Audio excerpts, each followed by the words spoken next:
이란 전쟁이 벌써 3주째입니다. 트럼프는 곧 끝난다고 하고 이란은 휴전 요청 안 했다 이렇게 말합니다. 근데 출구는 보이죠? 여러분도 보이실 거예요. 카르그섬 파이프라인. 트럼프가 남겨뒀죠? 그리고 그 출구를 막고 있는 나라도 보이실 겁니다. 동맹이에요. 근데 출구를 서두르게 만드는 힘은 안 보일 수 있어요. 오늘은 그 이야기입니다. 빠르게 가겠습니다. 카르그섬, 이란 석유 수출의 90%, 미군이 군사시설 90곳을 날렸는데 석유 인프라는 안 건드렸어요. 트럼프가 직접 말했죠. 파이프는 남겨뒀다. 5분이면 파괴할 수 있다. 재건을 위해 남겨둔 거라고 했지만요. 이건 자비가 아니에요. 협상 카드입니다. 호르무즈 열어라. 아니면 파이프 날린다. 이란도 카르그가 날아가면 끝이에요. 전쟁은 버텨도 돈이 없으면 못 버팁니다. 딜 구조는 간단해요. 미국이 카르그를 보존하고 제재를 일부 풀어주는 대신 이란이 호르무즈를 열고 핵 농축을 제한하는 겁니다. 트럼프는 이란이 항복했다. 이란은 호르무즈로 조건을 얻어냈다. 양쪽 다 승리 선언. 그림이 좋죠? 백악관 안에서도 끝내라는 압력이 올라오고 있어요. AI 담당 수석이 공개적으로 반전론을 냈고 대테러 수장은 사임했고 의회 양당이 지상군에 반대하고 있습니다. 여기까지는 보이시죠? 물론 이란 안에서도 쉽지 않습니다. 지도부가 바뀌는 중이고 굴복은 곧 정권 위기예요. 근데 이 딜이 왜 안 되고 있냐면요. 이스라엘이 막고 있기 때문이죠. 며칠 전 이스라엘이 세계 최대 가스전을 공격했습니다. 트럼프가 에너지 시설 공격을 멈춰달라고 했는데요. 보도에 따르면 이 공격은 사전에 조율됐습니다. 미 국방부 관리도 확인했어요. 근데 이란이 보복으로 카타르를 때리니까 트럼프가 공개적으로 거리를 뒀습니다. 몰랐다. 이스라엘이 혼자 한 것이다. 네타냐후도 받았죠. 우리가 혼자 했다. 조율은 했는데 결과가 나빠지니까 서로 발을 빼는 거예요. 그럼 왜 네타냐후는 전쟁을 끝내고 싶지 않을까요? 전쟁이 끝나면 전시 내각이 해체됩니다. 부패 재판 압박이 돌아오고 연정 붕괴 위험이 다시 올라와요. 전쟁이 계속되는 한 그 모든 게 멈춰 있죠. 그래서 목표가 다릅니다. 트럼프는 빨리 끝내기, 네타냐후는 이란 정권이 무너질 때까지. 한 전직 이스라엘 평화협상관의 분석은 이스라엘은 의도적으로 출구를 불태우고 있다. 미국이 빠져나오지 못하게 하고 있다. 이렇게 말을 했어요.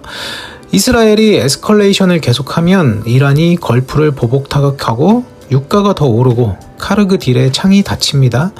이스라엘은 이걸 이란에 대한 압박이라고 하죠. 호르무즈 봉쇄를 계속하면 더 큰 게 온다는 경고라고요. 근데 결과적으로 카르그 딜의 창은 좁아지고 있어요. 이스라엘 대변인은 말했죠. 최소 3주는 더 지속될 것이다. 여기까지도 보이실 거예요. 이제 안 보이는 이야기를 하겠습니다. 이스라엘이 출구를 막고 있다면 출구를 서두르게 만드는 힘은 어디에 있을까요? 가만히 앉아있는 나라, 바로 중국입니다. 2023년에 있었던 일부터 볼게요. 사우디와 이란, 7년 동안 외교 관계가 끊어져 있었어요. 미국은 이란을 제재하는 쪽이었으니까 중재자가 될 수 없는 위치였죠. 그런데 중국이 풀었습니다. 베이징에서 중재해서 양국 외교 관계가 복원됐어요. 대사관이 다시 열렸고요. 그때 나온 헤드라인이 중동 외교의 새로운 플레이어 중국.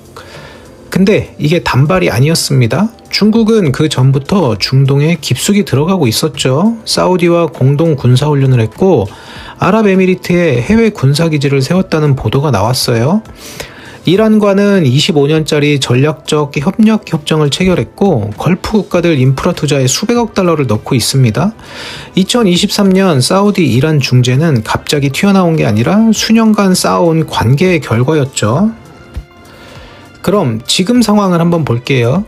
중동에서 전쟁이 벌어지고 있죠. 미국이 폭격하고 있고 이스라엘도 확전하고 있고 걸프 국가들이 피해를 입고 있습니다. 중국은 뭘 하고 있냐면요. 이란과 거래를 하고 있어요. 걸프 국가들과 관계를 유지하고 있고요. 이스라엘과도 경제적으로 연결돼 있습니다. 세계 최대 원유 수입국으로서 이 전쟁이 끝나야 할 이유가 가장 큰 나라죠. 중재할 동기, 관계, 영향력. 세 가지가 다 있습니다. 이미 외교 전문가들 사이에서 중국이 다시 중재에 나설 수 있다는 분석이 나오고도 있어요. 만약 중국이 중재에 나선다면 어떤 모양일까요? 중국이 나선다면 2023년처럼 단계별로 갈 거예요. 먼저 걸프를 안정시키고 호르무즈 통행을 보장한 다음 그 다음 교전을 멈추는 순서. 핵 문제는 별도 협상으로 넘기고요. 이것만 돼도 유가가 잡히기 시작할 겁니다. 유럽, 아시아 모든 원유 수입국이 이 합의를 지지할 이유가 생기죠.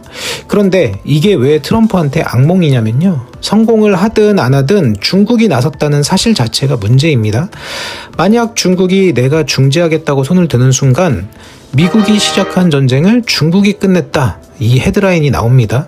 2023년에 사우디 이란 관계를 중재한 것만 해도 미국 체면이 깎였죠. 근데 전쟁 중재까지 중국이 하면 그건 체면의 문제가 아닙니다. 중동에서 문제가 생기면 누구한테 가야 하나? 수십 년간 그 답은 미국이었죠. 그런데 그 답이 바뀌기 시작하는 순간이 될 거예요. 그리고 이걸 아시아 동맹들도 지켜보고 있습니다. 미국이 폭격하는 동안 중국은 관계를 유지했고, 미국이 유가와 싸우는 동안 중국은 석유를 사고 있었고, 미국이 전쟁을 끝내지 못하는 동안 중국이 평화를 가져온다면 미국이 부수고 중국이 고친다. 이 이미지가 세계에 각인돼요. 그래서 트럼프에게 시간이 별로 없는 겁니다. 전쟁이 길어질수록 유가가 오르고, 유가가 오를수록 트럼프의 시간이 줄어들고, 동시에 중국이 나설 공간이 넓어집니다. 중국이 아직 공식적으로 손을 들지는 않았어요. 근데 그 전에 끝내야 합니다.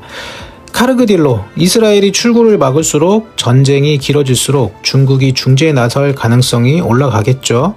그리고 중국이 움직이기 전에 끝내야 한다는 압박이 카르그딜을 서두르게 만들고 있다고 봐요. 트럼프는 이 사이에 끼어 있는 거고요. 정리하겠습니다. 이 전쟁의 출구는 하나입니다. 카르그딜, 파이프라인을 남겨둔 건 이유가 있어요. 이 출구를 막는 힘, 이스라엘이죠. 전쟁이 끝나면 안 되는 나라가 출구를 불태우고 있습니다. 이 출구를 서두르게 만드는 힘, 중국입니다. 가만히 앉아있는 나라가 손을 들기 전에 끝내야 합니다. 이스라엘이 막을수록 전쟁이 길어질수록 중국이 움직일 가능성은 올라가겠죠. 트럼프는 이 사이에 끼어 있어요. 카르그 섬의 파이프라인 트럼프가 남겨뒀죠. 파이프를 남겨둔 건 자비가 아닙니다. 출구입니다. 이번 영상은 여기까지입니다. 시청해주셔서 감사합니다. 돈의 맥락이었습니다.